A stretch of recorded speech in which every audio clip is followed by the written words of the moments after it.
I am Kevin Klein, and this is Inside Winnipeg Politics. Today, we are joined by political science professor Royce Coop, as we always are, and a Winnipeg Sun columnist. Also, we're joined by Jeff Currier, who is a Winnipeg Sun columnist, but not a professor of political science. And No, neither I am am not. I. And neither am I, Kevin Klein, the host, I guess. So today we got a number of topics we're going to talk about and break it into segments for you. The first one we want to talk about is the deficit, the Canadian deficit, because I noticed that nobody is really talking about the Canadian deficit. And of course, Jeff, you brought this one up. So share your thoughts with us on that. Well, what happened when the so-called fall economic statement was released?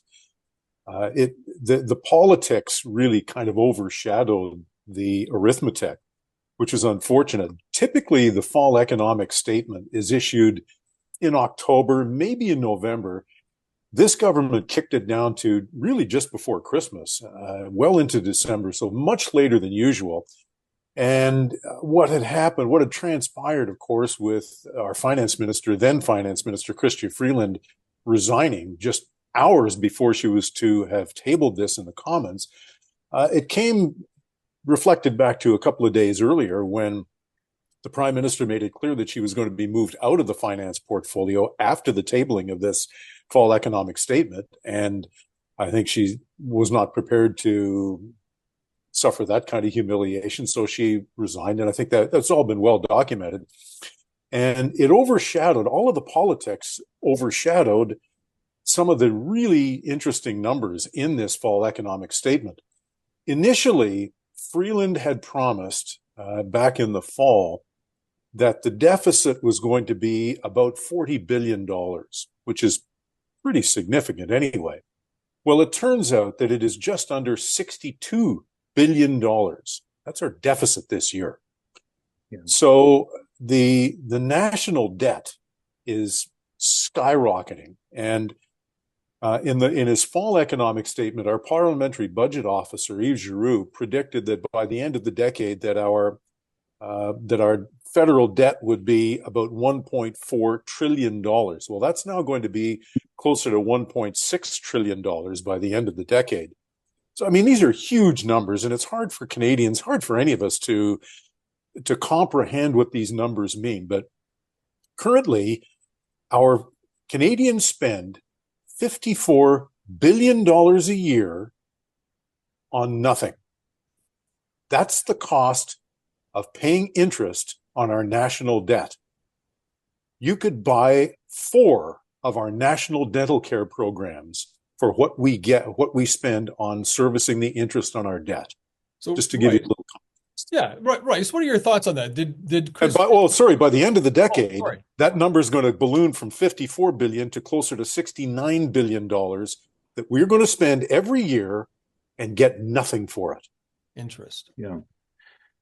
Yeah, I mean, governments they can manage debt more effectively than companies or private citizens like us. I don't want to kind of lose my mind every time the government runs a deficit. Sometimes it's a good idea to run a deficit. The problem is that the deficit is high and the debt is getting very high. And I think one thing that worries me is that it's been a very long time since Canadians actually experienced a genuine debt crisis. You have to go all the way back to the 1990s when Jean Chrétien was the prime minister and Paul Martin was the finance minister to see real austerity in response to debt, to the threat of downgrading our debt. Yeah, and Royce, if I could just jump in, our debt at that time was about a third of what it is today.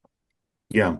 Yeah. So this situation where the cost of servicing our debt spirals out of control, there has to be spending cuts, program cuts, tax increases to manage this situation. I think Canadians have forgotten what that's like. And they don't really see the cost of these very high debt numbers. I'm concerned about this moving forward as well. They are much higher than they should be.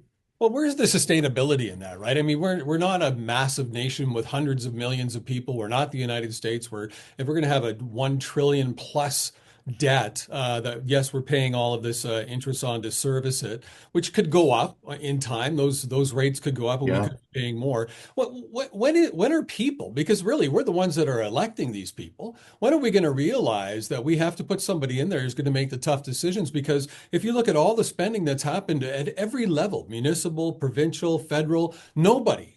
I have not seen one person try to make any type of cut whatsoever.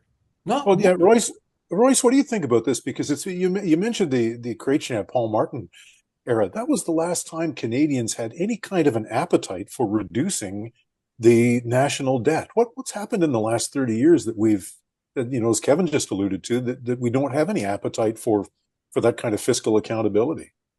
Well, I think people have forgotten what it's like to face an actual crisis related to debt and deficit. And we live in a democracy. Politicians are going to do what the people want. And if people want more programs, more spending, and they're not worried about the debt, then no politician is going to come in with a an austerity budget and lose votes. I mean, even here in Manitoba, the PCs were spending like crazy in the last year of their time in office. Sorry, Kevin, I don't want to drag I you into this, agree. but Listen, I agree, and I was the one in the room shaking my head. I had no idea why we were doing it. You could see the trajectory that we were on, and I disagreed with it. So you don't have to apologize. But I think Jeff put his finger on the thing that actually I think does resonate with Canadians, the cost of servicing the debt. That is just genuinely money that we're flushing down the toilet. It's a real tragedy when we have programs that are underfunded, taxes that are too high. Just burning that money is an absolute tragedy. I think Canadians can understand that, and that is something that can lead to politicians actually making the argument for bringing the deficit down. Well, it's a good point, and we'll leave it there because that's going to take us into our next topic here, and our next topic will be the gas tax and it coming back to Manitoba.